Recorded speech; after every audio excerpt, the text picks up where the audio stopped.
At syempre guys, nandito tayo sa ating finale taste test dito sa Iloilo. So, nandito tayo sa Coffee Break Cafe dito sa airport. So, controversial to guys dahil ito yung binash at binairal ni Yobab na hindi raw masarap. So, tikman natin guys. Kung hindi nga talaga masarap, di i-vlog natin. At kung masarap naman, di sabihin natin. So, meron tayong order dito guys ng mga frap nila. So guys, ito yung strawberry white choco. Sarap naman. Sarap naman siya. So, Anong lasa, sir? Natural strawberry ba siya? Strawberry similar jam? siya dun sa lagi nating binibilan ng kape sa Manila. Yung, syempre, alam niyo yung color green. So, kalasa niya rin siya. Ito naman ay ang kanilang latte. So, may sipa yung kape.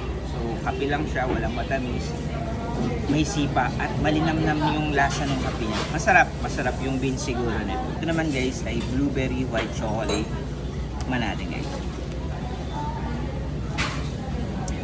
Sarap naman. Ba't kaya sinabing hindi masarap, no?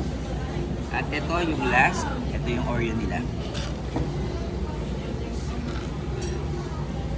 Okay naman. Ba't kaya hindi masarap sa panlasa ni Yobab to? Masarap naman siya lahat. So, ito. So, ito guys, tiramisu. So, tingnan natin ha. Baka ito na yung hindi masarap. Ang sarap niya. Mula ibabaw hanggang sa pinakailalim. Napakasarap. Tiramisu. So, may coffee. May coffee siya.